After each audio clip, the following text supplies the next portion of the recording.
Did I pronounce your last name? It's okay. Caraeff. Caraeff. Yeah, thank you. Sort of It's all good. It was a late night last night. I can understand. Yeah. Thanks for having me. Yes. Well, thanks for being here. So, VEVO, tell us what VEVO is. Sure. VEVO is a new company. We are a new company devoted to one simple mission, which is to bring the highest quality music programming, music entertainment experience to every fan on the planet who loves music, anywhere, everywhere they want it. So on all connected televisions, on all mobile platforms, on any internet platform. We're backed by the world's largest music companies. We have a long-term, very unique partnership with Google and YouTube. And that's what we're about. So we're about high-quality music programming for every fan who loves music. And when did you launch? We launched in late December 2009. December 2009, so literally 10 months ago. Yeah. And you are now the third largest video site on the web, a video source? The idea for VEVO was always not to tell people what to do. Right? We didn't want to tell people, hey, you have to come to us, right? Because I think that nobody likes people to tell them what to do. Right? If somebody said you can only come to me to watch this music, I would find that to be positively inconvenient.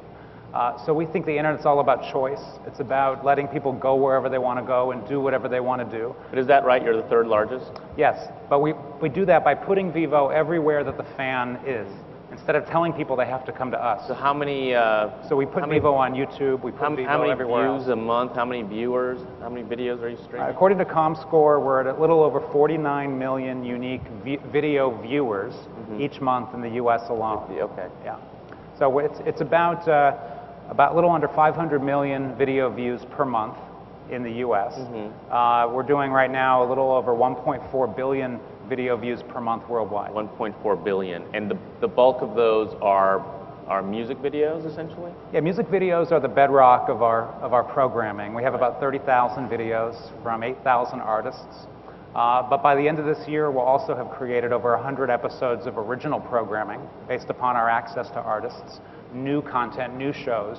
And we do a lot of live events. It's all music. It's all music. Yeah. We're not trying to be all things to all people. Right. But we'll do 25 live events by the end of this year. What percentage of video views on YouTube are music related? Do you know? I don't know exactly.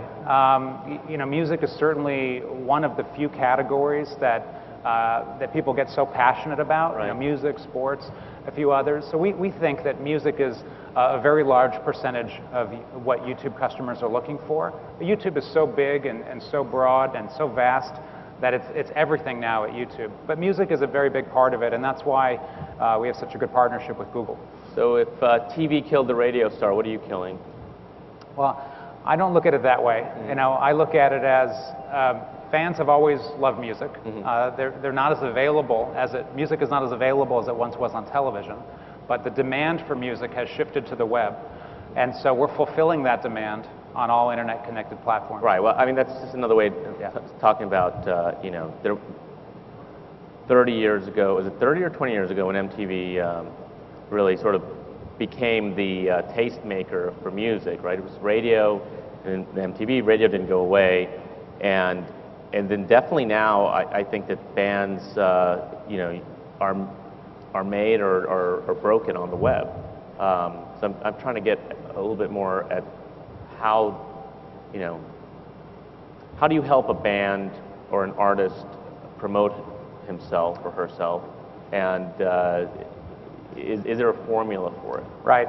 Well, there's only two reasons why artists or record labels or content owners or managers would want to work with VEVO or care about VEVO, right? And that's really two things. One is, can we deliver meaningful revenue and significant dollars, right, back to the rights owners? Can we make music premium and valuable? Can we turn it into a real business? And can we deliver a large audience that's meaningful when it comes to marketing artists, breaking bands, introducing new music to fans, right? But if we can't accomplish those objectives, we shouldn't exist. Can you? We are. So we've proven that we can aggregate a large audience of passionate music fans, and that we're using that audience to help introduce new videos, premiere videos, introduce concerts, and break artists. And we're also now proving that music is valuable to advertisers, because People are passionate about music. It does build a crowd like no other, and we can monetize that audience with our access to artists and our access to advertisers. So we can generate more revenue around music than had ever been generated before. So the main source of your revenue is ads, both in-video ads and ads on the pages where the videos are served, right? It's sponsorships, advertising, yes. That's our predominant revenue stream today. And then are those advertising revenues split with the record labels at all? Absolutely. Yeah, without music, there'd be no VEVO. And any revenue that we generate, and we're generating a significant amount of revenue now, goes directly back to the artists, directly back to the songwriters, directly back to the licensors. Yeah, how much revenue are you generating? We haven't announced our revenue yet, but it's tens of millions of dollars, and it's growing very rapidly, and we've only been in the marketplace for about 9 months. Are you profitable? We're not profitable yet because we're investing in building out the VEVO platform worldwide. We have a 50-person sales team today, but we're still in the investment mode. So out of every dollar in advertising that you sell, how much of that goes back to your partners? Over 50%. Over 50%, wow. Plus they own how much of VEVO? The company is a joint venture between the world's largest music companies, Universal Music Group, Sony Music Entertainment. They own the majority of the company. We have a financial partner in the Abu Dhabi media company who owns a piece of the company. And then we have licenses to all of the other music, right. EMI, Beggars, Merlin, all of the independent labels.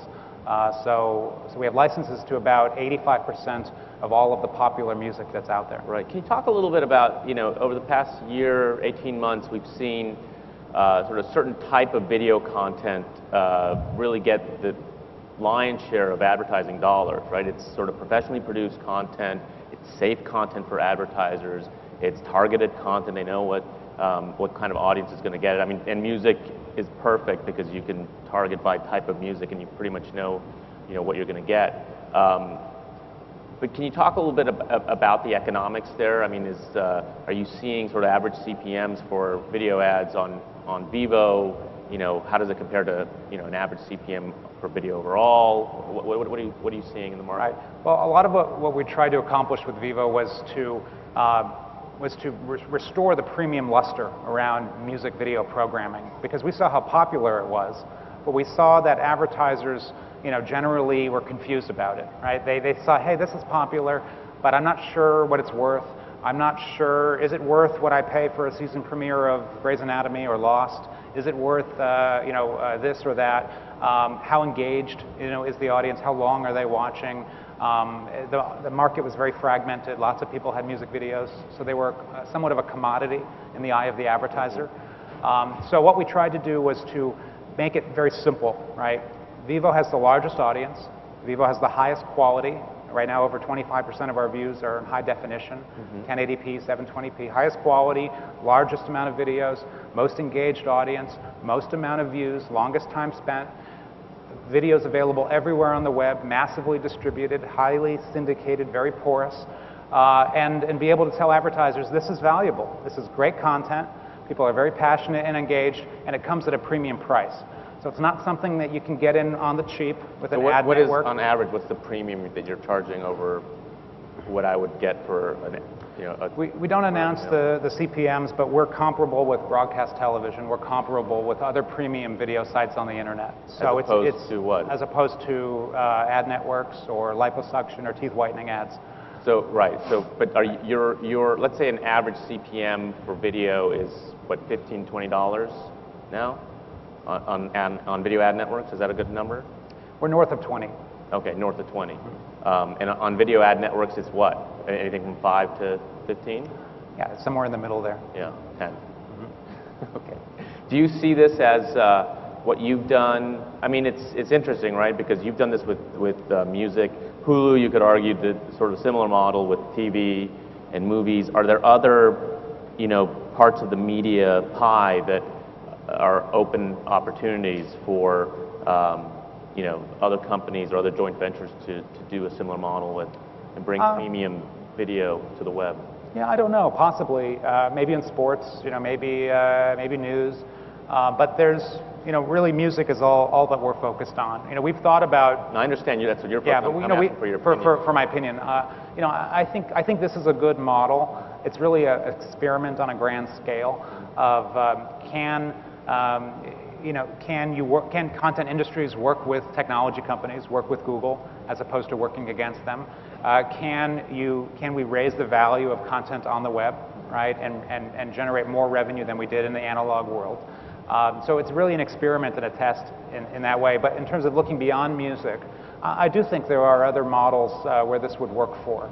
I think possibly news, possibly sports, but it has to be very distributed and not about trying to create a portal where people have to come. I think the world is incredibly fragmented, and to tell people they have to come to one place is almost insulting. I think people should go wherever they want to go and do whatever they want to do. So everything has to be massively distributed, and that's the core philosophy of VEVO. Terrific. Well, thank you for sharing this with us. Hey, thank you. And thank you for coming and talking to us. Hey, thank you. Okay. So next up, I think Mike is getting ready backstage with Jeff Weiner from LinkedIn. Just a quick announcement.